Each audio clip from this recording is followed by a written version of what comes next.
Hello ಕರ್ನಾಟಕದ ಜನತೆ, welcome back to updates Kannada 360 channel. So ಎಲ್ಲರೂ ಚೆನ್ನಾಗಿದ್ದೀರಾ ಅಂದ್ಕೊತೀನಿ. ಸೊ ಇವತ್ತಿನ ವಿಡಿಯೋ ಬಂದ್ಬಿಟ್ಟು 7ನೇ ಕಂತಿನ ಬಗ್ಗೆ ಒಂದು ಬಿಗ್ ಅಪ್ಡೇಟ್ ಇತ್ತು. ಸೊ ಈ ಅಪ್ಡೇಟ್ ಬಗ್ಗೆ ತಿಳಿಸ್ಕೊಡ್ತೀನಿ.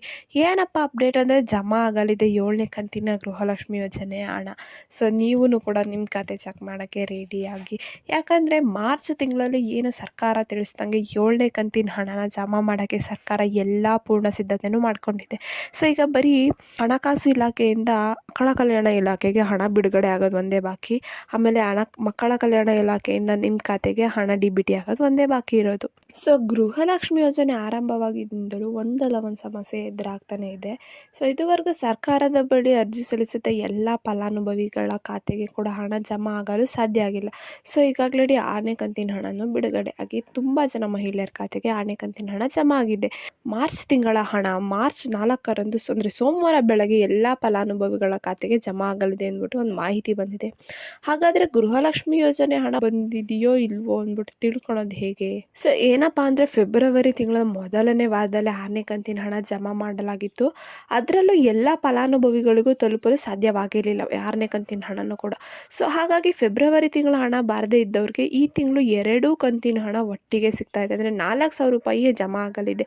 ಸೊ ಯಾರ್ಯಾರಿಗೆಲ್ಲ 6ನೇ ಕಂತಿನ ಹಣ ಬಂದಿರಲಿಲ್ಲ ಅಂಥವ್ರಿಗೆ 7 + 6ನೇ ಕಂತಿನ 2 ಹಣ ಸೇರಿಬಿಟ್ಟು 4,000 ಒಟ್ಟಿಗೆ ಅವ್ರ ಖಾತೆಗೆ ಜಮಾ ಆಗಲಿದೆ.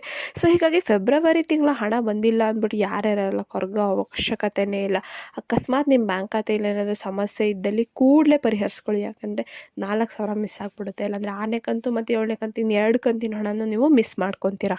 ಒಂದು ವೇಳೆ ಏನಾದರೂ ನಿಮಗೆ ಗೃಹಲಕ್ಷ್ಮಿ ಯೋಜನೆಗೆ ಹಣ ನೀಡಿದ್ದ ಬ್ಯಾಂಕ್ ಖಾತೆ ಏನಾದರೂ ಒಂದು ವೇಳೆ ಬಂದಾಗಿತ್ತು ಅಂದರೆ, ಇನ್ಆ್ಯಕ್ಟಿವ್ ಆಗಿತ್ತು ಅಂದರೆ, ಪೋಸ್ಟ್ ಆಫೀಸಲ್ಲಿ ಒಂದು ಖಾತೆನ ತೆರೀರಿ. ಮತ್ತು ಆ ಖಾತೆನ ಗೃಹಲಕ್ಷ್ಮಿ ಯೋಜನೆಯೊಂದಿಗೆ ಜೋಡಣೆ ಮಾಡಿ, ಅಂದರೆ ಅಟ್ಯಾಚ್ ಮಾಡಿಸ್ಕೊಳ್ಳಿ. ಆವಾಗ ನಿಮಗೆ ಈ ಖಾತೆ ಏನಾದರೂ ನಿಮ್ಮದು ಇನ್ಆ್ಯಕ್ಟಿವ್ ಇತ್ತು ಅಂದರೆ ಡೈರೆಕ್ಟಾಗಿ ಆಟೋಮೆಟಿಕ್ಕಾಗಿ ನಿಮ್ಮ ಹಣ ಪೋಸ್ಟ್ ಆಫೀಸ್ ಬ್ಯಾಂಕಿಗೆ ಬರುತ್ತೆ. ಒಂದು ವೇಳೆ ಏನಾದರೂ ನಿಮ್ಮ ಬ್ಯಾಂಕ್ ಖಾತೆಗೆ ಆಧಾರ್ ಜೋಡಣೆ ಆಗಿದ್ದರೂ ಕೂಡ ಗೃಹಲಕ್ಷ್ಮಿ ಯೋಜನೆ ಹಣ ಜಮಾ ಆಗೋದು ಕಷ್ಟ ಆಗಿದೆ. ಅದರಿಂದ ಯಾರು ಇಲ್ಲಿವರೆಗೂ ಬ್ಯಾಂಕ್ ಖಾತೆಗೆ ಆಧಾರ್ ಜೋಡಣೆ ಅಥವಾ ಆಧಾರ್ ನಂಬರ್ ಲಿಂಕ್ ಮಾಡಿಸಿಲ್ವೋ ಅಂಥವ್ರು ಕೂಡ ಬೇಗನೆ ಆಧಾರ್ ಲಿಂಕ್ನ ಮಾಡಿಸ್ಕೊಳ್ಳಿ.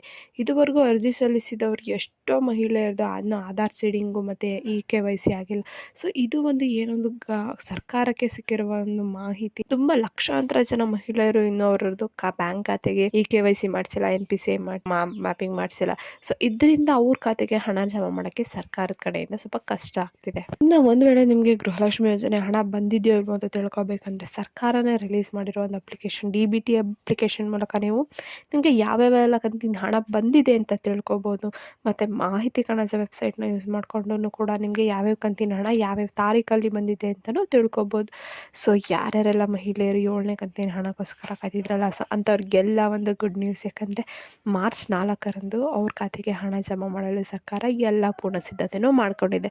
ಸೊ ಯಾರ್ಯಾರೆಲ್ಲ ಇನ್ನು ಬ್ಯಾಂಕ್ ಖಾತೆಯಲ್ಲಿ ಸಮಸ್ಯೆ ಇದ್ದರೆ ಬೇಗನೆ ಪರಿಹರಿಸ್ಕೊಳ್ಳಿ, ಇಲ್ಲಾಂದರೆ 7ನೇ ಕಂತಿನ ಹಣ ನಿಮಗೆ ಮಿಸ್ ಆಗುತ್ತೆ ಅಂತ ಹೇಳ್ತಾ ಈ ಪುಟ್ಟು ಗೃಹಲಕ್ಷ್ಮಿ ಯೋಜನೆಯ ವಿಡಿಯೋ ನಿಮಗೆ ಇಷ್ಟ ಆಯಿತು ಅಂದ್ಕೊತೀನಿ. ಇಷ್ಟ ಆದರೆ ದಯವಿಟ್ಟು ಚಾನಲ್ಗೆ ಸಬ್ಸ್ಕ್ರೈಬ್ನ ಮಾಡ್ಕೊಳ್ಳಿ. ಹಾಗೆ ವಿಡಿಯೋನ ಆದಷ್ಟು ಫಲಾನುಭವಿ ಮಹಿಳೆಗೆ ಶೇರ್ ಮಾಡಿ ಅಂತ ಕೇಳ್ತಾ, ಏನೇ ಪ್ರಾಬ್ಲಮ್ ಇತ್ತಂದ್ರೆ ಕಮೆಂಟ್ನ ಹಾಕಿ, ಕಮೆಂಟ್ಗೆ ನಾವು ಉತ್ತರನ ಕೊಡೋಕ್ಕೆ ಟ್ರೈ ಮಾಡ್ತೀವಿ ಅಂತ ಹೇಳ್ತಾ ಧನ್ಯವಾದಗಳು.